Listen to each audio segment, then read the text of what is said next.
gag reel. There's not even going to be a dispute. I think I'm going to leave everything from that point to now. Okay. All right. So here we are. Me, your host, Eric Castillo, and my B.F.F, best female friend, Kay, over here. First and I have no title for this video other than Nerd Raging Nerds. Raging. Not Raging Nerds, because it's already a channel called Raging Nerds, which are good friends of mine. So, hi guys. The rage is on Marvel's announcement on The View over the gender-changing Thor. Thor's now got a pair of knockers and Ken doll effect down there.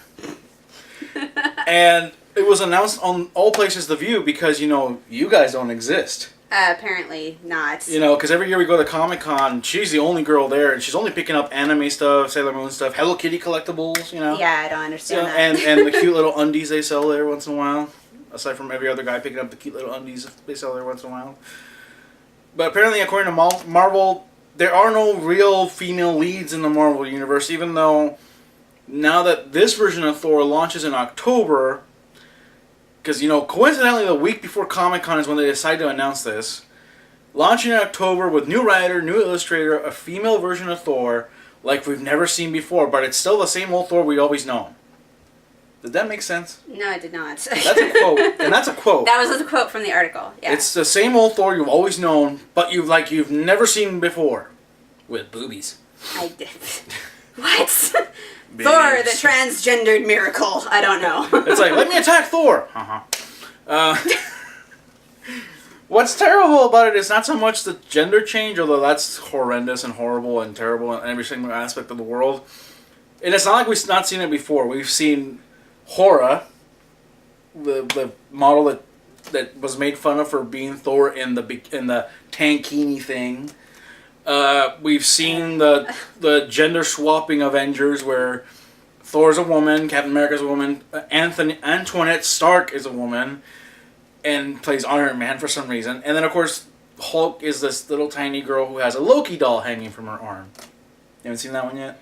I think I've seen it. There's a lot of fan art out there. Yeah, and I have no issue with the gender swap. It's just and let me make it clear: gender swap versus race swap. The race swap, let it go. That looks cool, actually. I don't care if Captain America is black, white, Hispanic, although that would be Capitan America. America.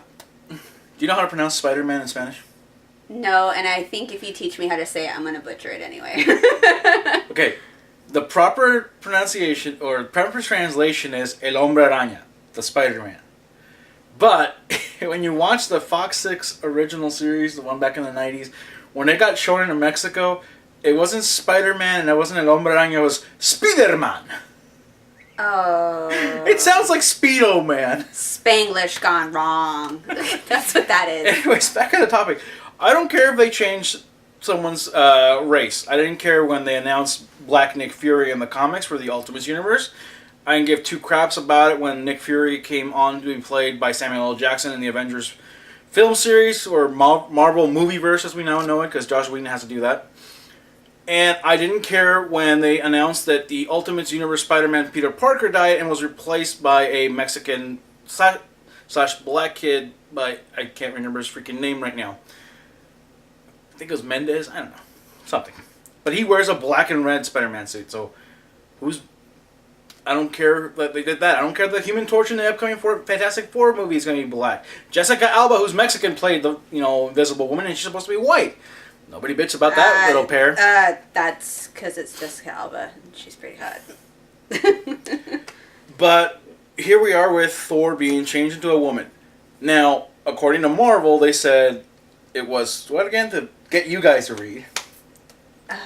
Does this get you want to read a Thor comic book? Not really, because because girls already have issues with encroaching on the male territory of comic books and video games and the like, and I feel that with this gender change, all of a sudden now the guys are going to be like, well, you screwed up our mythology of this series just because they wanted to include you so you'd stop bitching, and I don't think that was a good call at all.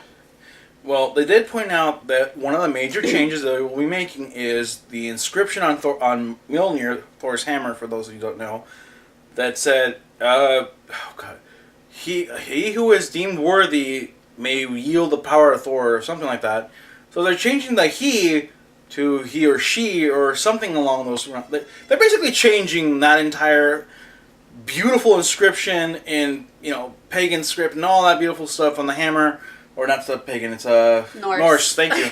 See, it happens. That's sugar. That's why you have the white person here to help you with the... Yes, thank you. Yeah. I would have corrected myself eventually. The white part of my brain would have kicked in. That's where the nerd sits. That's when you have to have Wonder Bread. Just saying. Mexican Wonder Bread. Anyways, they're changing all that. And here's the interesting part. They're not saying Thor's going to die. They're just saying that this woman's going to come in and be deemed worthy of the power.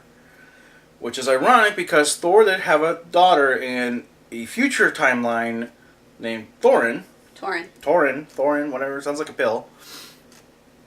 And in that story, in that world, she kind of dies at the hands of Ultron, but then comes back to life because Thor now wields the power of Odin and deems her worthy of the hammer and comes back kicking some ass. So it's not like it's not been done before, but at least it was done via the daughter of Lady Sif and Thor versus some random chick that might be just walking down the beach and happens to pick up the hammer. We don't know. Hey, us chicks like to accessorize, even if it's mythical hammers. Just saying. The other thing they said was that this will get younger girls interested in comic books and more interested in the Marvel Universe. Now, I have an 11-year-old and a 15-year-old, and you heard them say it. Mm-hmm. I asked them, will this make you read the books more? Their answer was probably, maybe. I've never read one, but maybe. So I said, okay. So let's say we take the female Thor, and Chris Hemsworth leaves the movie series, and we also take away Loki, and we make them both girls to make it fair. Because who wants to see a guy beat down on a girl? Apparently that's also wrong. Yeah, there gets to be a lot of backlash on Tumblr about that. But yet their answer was no touchy. Yeah, they like the universe how it's established in the films, and I think the casting was spot on. My wife's answer actually was, no, do not touch rippling muscle goodness. Leave it alone. Now I'm a guy, and I'm all for a female figure on screen, but even I'm thinking, no, leave muscly goodness there. Mm-hmm. I like Thor the way he is. Mm-hmm. I think big beard, long hair, rippling muscle, manliness that I look up to and go, yeah. Yep. I'll wield my Mjolnir. Oh no. But apparently Marvel thinks otherwise, but they think that it's the only way to get women into comics, which is what bothers me. The worst part that bothers me is they did it on The View. Well, we all know The View is full of very genius minds already. No, but remember, it was done on The View. They were doing it on The View because that's where all you women hang out, isn't it? Not all of us women, no. Oh, I mean, comic book girls hang out and watch The View, right? You have viewing parties. No, I watch G4 like the rest of us nerd girls. You guys don't do a LAN party meeting to watch The View on Xbox? No. It's on demand. When I'm on the Xbox, I'm on Netflix watching Supernatural, which has two incredibly hot guys as the stars. Now, what if we change it to two incredibly hot sisters? It just... I don't know, it just doesn't hold the same appeal. You watched it during Buffy, I mean... But, like, with Buffy the Vampire Slayer, the TV series, it wasn't so much the characters, it was the storyline. It was a lot of relatable teen issues that were going on. And there are not every teen, but a lot of people were able to associate with that and, go, yeah, I went through that. I went through a bad breakup where, after I slept with the guy, he turns evil. Actually, yeah, I never thought about it that way. Yeah, I mean, there's a lot of key moments in Buffy where I can look back and reflect, going, you know what? I kind of went through something similar. Damn, it took me 15 years to relate that particular point. Wow, Josh, wow, dick. I related when it was still airing. Yeah, that was before UPN. Yeah, but I would say that you were probably going through the same area that she was going through at that point. Yeah, so. I mean, it was very... On top of body changes, guys and all that stuff, the dating scene. I was single and watching Buffy in my underwear. I just shared way too much. Anyways, But yeah, that's kind of the rage today is why Marvel is changing the gender. I mean, if you made Buffy Butch the Vampire Slayer, would you still watch it? Well, we have a male Buffy. It was Angel, and it failed horribly. No. First of all, Angel did not fail horribly. That ending, I got dibs on the dragon. Come on, that was pretty epic. The first if it wasn't for the comic book letting you know what actually happens afterwards, you kind of assume that they went off in a blaze of glory and died miserably in the battle. Let me tell you, I was a very big Buffy the Vampire Slayer fan, and I had all the books, the posters, I have all the seasons on DVD, and I have all the seasons of Angel on DVD. The first 2 seasons of Angel, the writing was really good, and then all of a sudden they're like, oh, Charisma Carpenter got pregnant, and the storyline just kind of unraveled from there. Yeah. I wasn't pleased. They could have taken it in so many different directions besides the world is ending. Well, but I know they were trying to get it to coincide with Buffy's series finale. Which was terrible. Yeah. Which was terrible. They had to kill Anya. I don't think that was fair. There are so many characters that could have killed off instead. Dawn should have got pitched in the hole. No, because then Xander and her kind of hooked up later on. In the comics, but not everybody reads the comics. That's still weird though, because that's like, you know, you basically know this little girl since she was like 10, and then 10 years later you're with her. She wasn't 10. Well, if you think about how the memories got implanted, Buffy came to high school when she was 10. So Xander kind of supposedly knew her since she was like 10 or 11 years old. Yeah, but when she was discovered as the key, they kind of all figured out, wait. Yeah, but the memories are still there. Yeah, but then you start doubting it, going, well, you weren't really there. there. We're getting way off topic. Damn Josh Whedon verse. Yeah. Anyways. It happens, sorry. It happens. But yeah, I mean, like I said, it's... My biggest gripe is not the gender swap so much as the blatant disregard for all the other female characters in the Marvel Universe that are worthy of taking up the mantle as a main Avenger and main character. You've got Lady Sif, who has kicked Thor's ass up and down Valhalla multiple times in the past. Teenager and not teenager. Mm-hmm. You've got the Black Widow, who can take out pretty much anybody, including the Hulk in the movies, held her own. Yeah. You got She-Hulk, which is a blatant, disregard to female empowerment altogether when it came to the name. But when you look at the character herself, she's a model, she's an actress, she's a singer, she's a diplomat, she's a scientist, and she's a superhero who has normal intelligence, unlike the Hulk. She just happens to be incredibly buff, and I'm sorry if anybody thinks this is weird, but goddamn, she's hot. She's still hot. When you look at some of the good artwork of hers, she's got beautiful curves, and she's got a very empowered feminine body.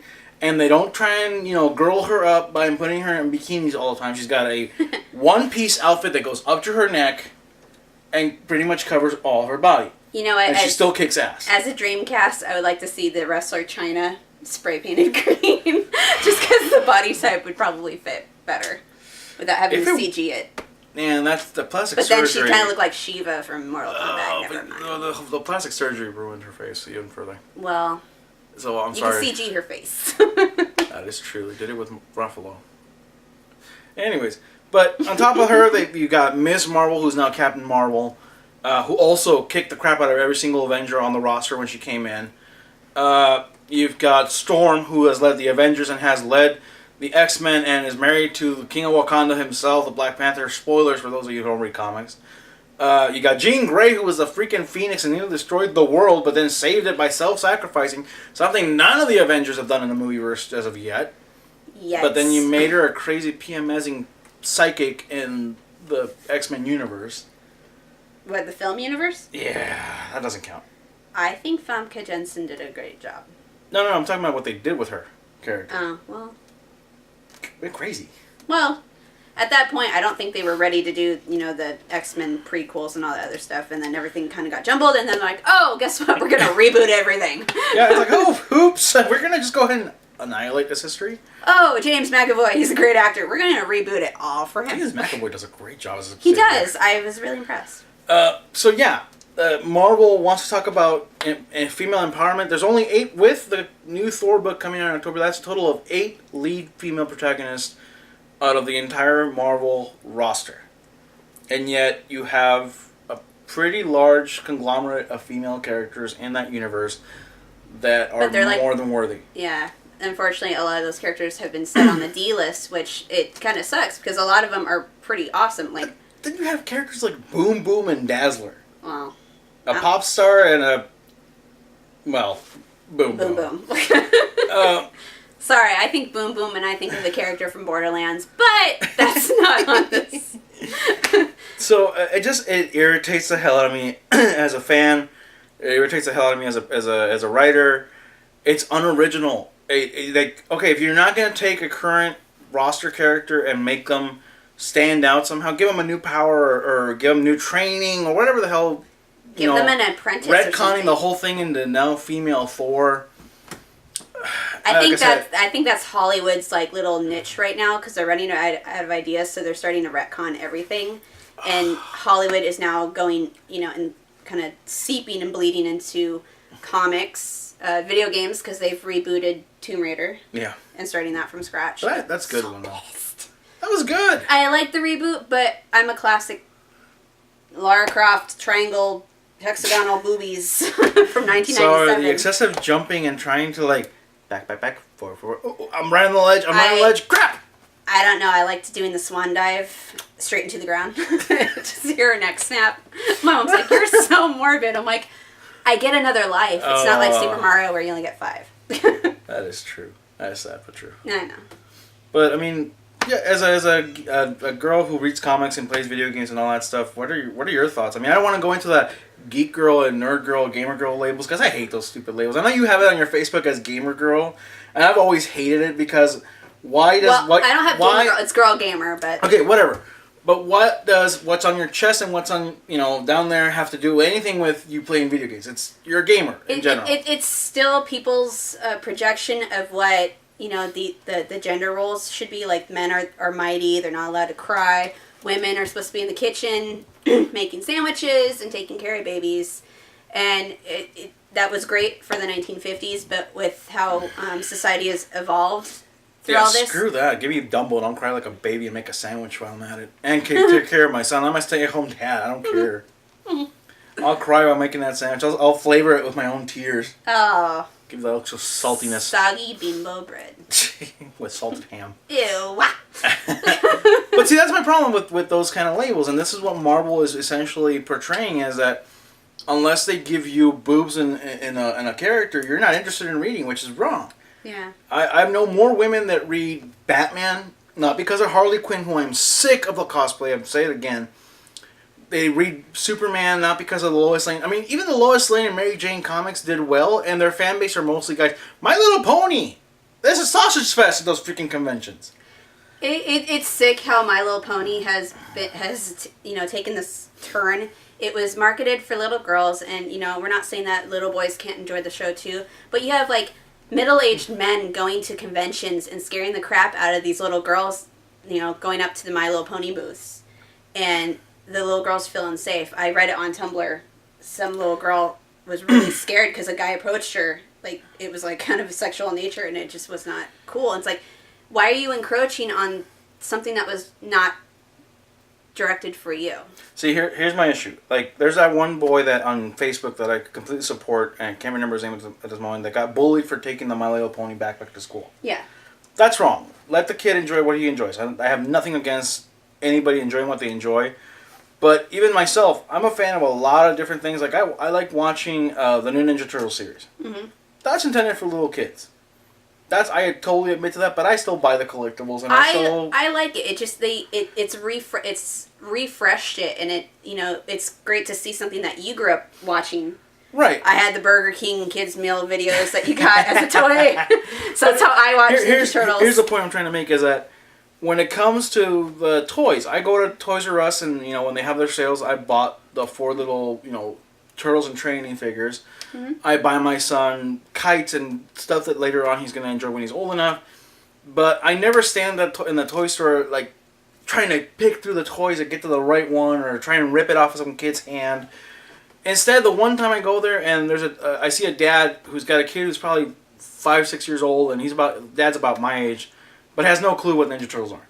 Oh. And he's telling his son, like, well, you want the van? And he's like, yeah, I really want the van. And he's like, okay, well, let's pick you out, at least one of the guys, to put in the van. And he's trying to pick out the big, 10-inch figures to go with the van. And I said, whoa, dude, hold on. That one's going to cost you $16.99. Right now they got them on sale for $8.99. So for the price of that one, you can get them 2, and they'll actually fit in the van. And he's like, oh, are you serious? I'm like, yeah, in fact, hold on. I grabbed all 4 of the regular original Turtles from the new series and said, here's all 4. And that's not even the right van. That's actually the other vehicle they're bringing out. This is the original van. Put the whole thing together, and the kids are like, yeah, these are the ones I saw on the show. And the dad's like, you know what? Let's just get through the whole thing. It's not going to cost me that much. Mm-hmm. So I'm okay with that. But I'm like, I've seen fans at cons where, like, well, you were with me in Nintendo when we were trying to get all the collectors who were fairly playing the games. How many guys did you not see trying to rip things off my hands? Luigi coins, the hats, the freaking blanket, the pillowcase you got.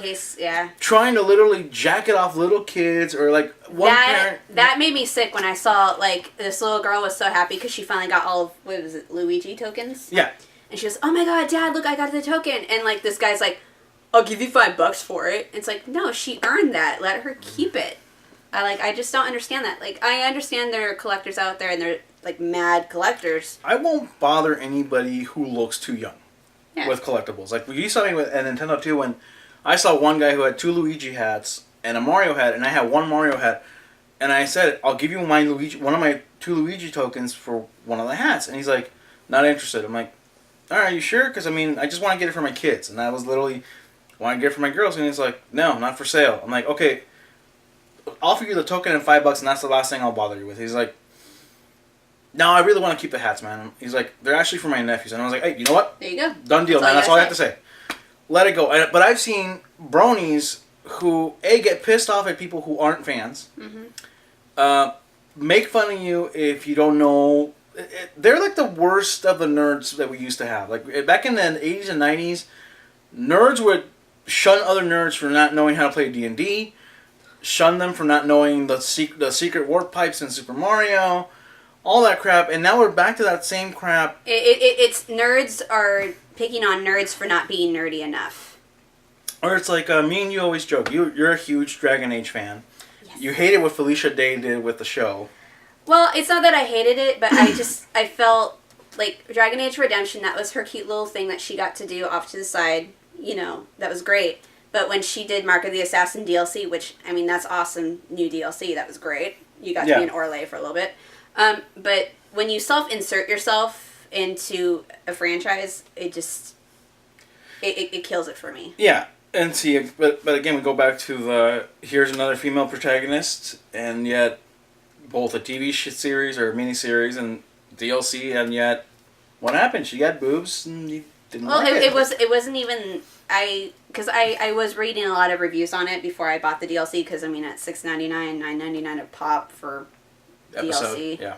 Not even the episode of the miniseries, just the DLC itself. Oh. I was like, what is this going on? Because I had barely started watching The Guild. So I barely knew who Felicia Day was. And then I'm like, watching that, I'm like, oh, cute, like little gamer girl.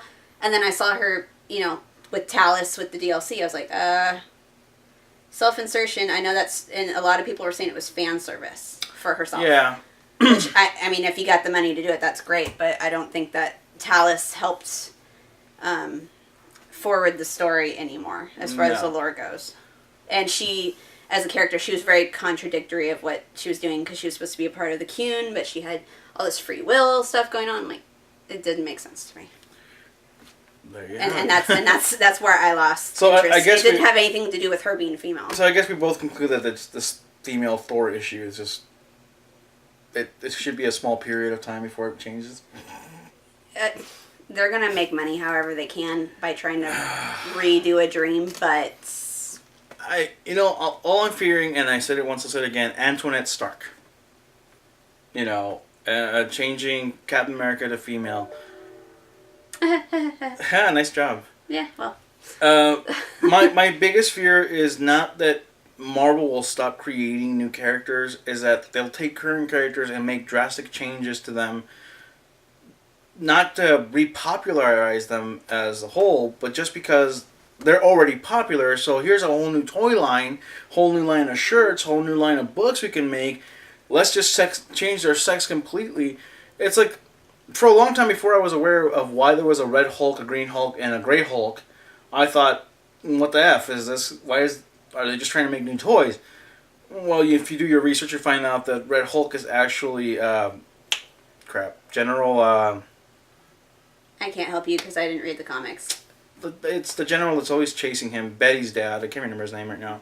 But he basically injected Red Hulk's blood into himself, making him the Red Hulk, and one of his powers is actually burning into gamma radiation levels in his own body. It's all kinds of weird stuff. Kind of like Havoc?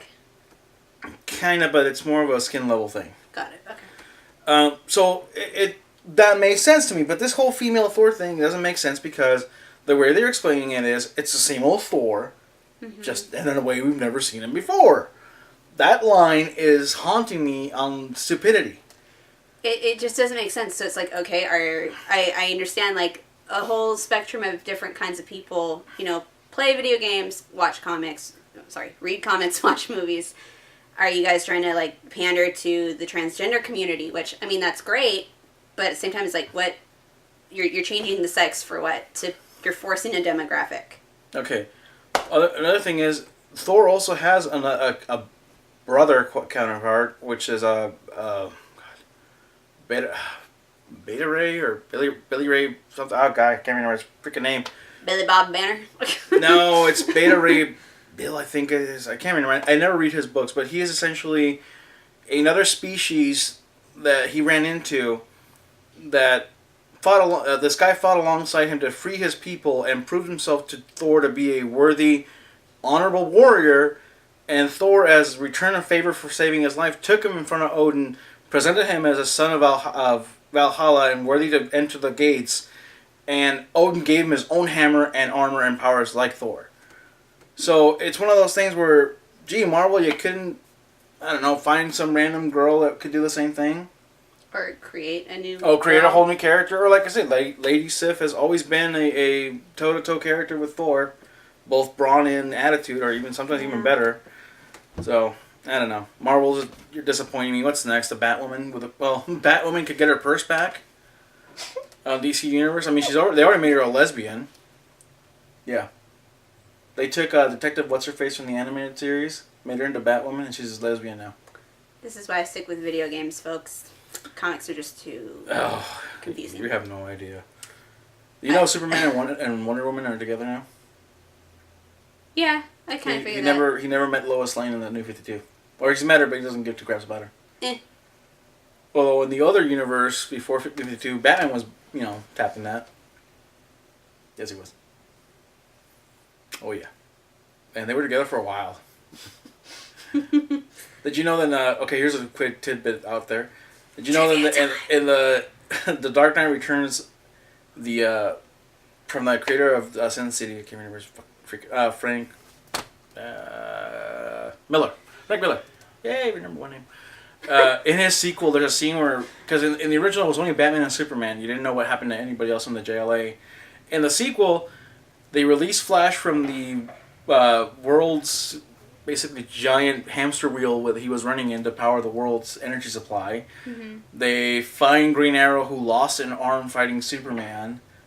And they find out that Wonder Woman's basically been in hiding because she is Superman's love slave. And when they finally have a scene where they're making love, their thrusting creates a tsunami. And a thunderstorm. That's poetic justice. All kinds of special. Poetic justice. I think we're done. I think we're good. So, we'll catch you in the post-video section. Hey, thanks for joining us and putting up with our crap for about 30 minutes. So, now time for the questions. What are your thoughts on the new female Thor? As I like to call him, the Ken doll with boobies. Or boobs. Other than that, basically anything else you want to add to our banter that went way off the turnpike and came back once in a while just to comment on it. And let us know if you want us to keep doing this once in a while to rage about the machine. Rage Against the Machine. It's not about the machine. I'm about to get sued by those idiots. Sorry, copyrights. So, let us know in the comments and, do whatever it is you do. Like, share, and subscribe. And hopefully if you're at Comic-Con, you could catch us both on Thursday and Friday. Yep, for Comic-Con, I will be doing vlogging for the days that I'm there, and then I'll be posting them to my channel, and we'll go ahead and link my stuff below. When you get to it. When I get to it. So, thanks for joining me, Kay. Thank you. And thanks everybody else for coming in and putting up with their crap. Bye.